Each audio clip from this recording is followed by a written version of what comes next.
I will pray. 3, my voice you shall hear in the morning, O Lord. In the morning I will direct it to you, and I will look up.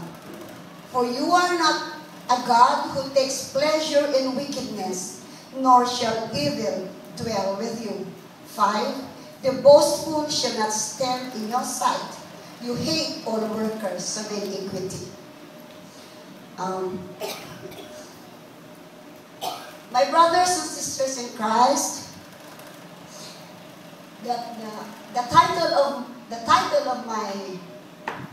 the sermon for tonight is, how do we approach God in prayer? Paano tayo makakalapit sa Panginoon sa pananalangin? How we approach God, especially in prayer, matters to Him very much. Oftentimes, when we do it routinely, just like the ordinary prayer, when we do our prayer when we eat in our dinner table, we just take it so lightly. But to be able to enter into the presence of the Lord and lay our petitions at His feet, there are certain requirements that the Lord demands. So, how then can we approach God in prayer?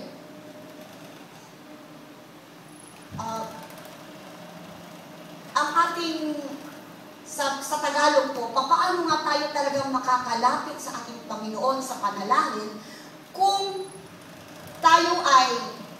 talagang gusto natin talagang mapakinggan ng Panginoon ang ating panalangin.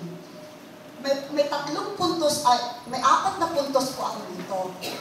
I have 4 points.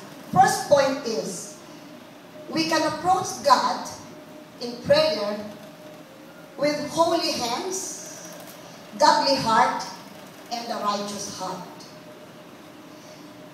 There is a verse that says, God does not hear your prayer if your heart is not right.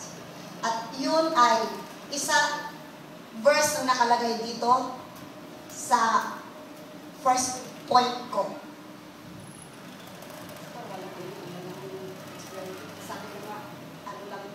So, my second point is, have intensity and not a prayer formula.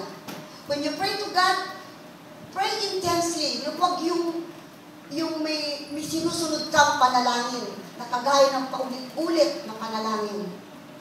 It should be, when you pray earnestly. Ibig sabihin, talagang bukal sa kalooban, sa puso, at nanggagaling sa espiritu mo. It is with urgency, sapagkat nakalagay po dito, it says, that the Lord will give ear to your prayer. You are asking God sa marugdog mong panalangin, Lord, it's just like talking to your Father na, Daddy, pakinggan mo ko. It's something like that.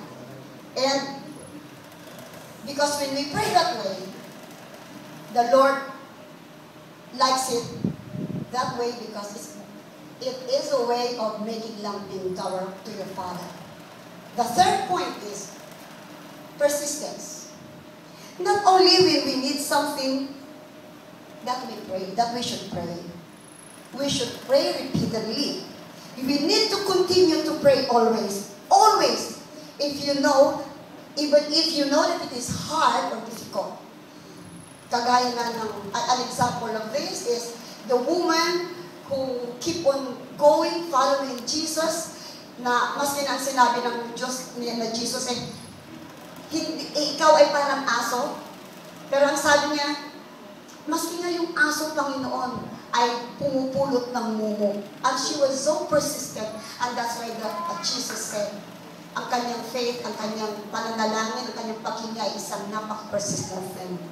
And there's a verse in the Bible that says, in the scripture it says, pray continually without ceasing.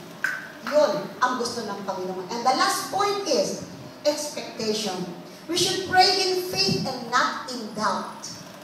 Yeah. Paano ka man nanalangin sa Panginoon Nanghihingi ka, pero hindi ka naman naniniwala rin yung hinihingian mo, ibibigyan ka. At kung ikaw halimbawa yung may humihingi sa iyo na parang joking lang, you will not give that person what he is asking for. So, the Lord desires us to have the spirit of expectation, which when we pray with fire. Others pray in spirit of hopelessness. Kung lulutoy-lutoy ka lang na ganyan yung mananalangin na para bang hindi ka naniniwala na it will not be given unto you. So when we ask in doubt, we cannot expect anything from the Lord. Not only from the Lord, even if immortal men, hindi ka nila bibigyan. Bakit wala kang fire? Para bang hindi totoo na kailangan mo. So, and conclusion. Now I have to conclude. Because if we have a positive outlook of expectation in prayer, we will be more persistent. Kasi nag-expect ka kaya persistent ka. And if we are persistent in prayer, more urgent. Ibig sabihin, kailangan ko na to, Lord. That's urgency. And ngayon mga kapatid, how in your prayer life, when you pray, paano kayo manalangin sa Panginoon?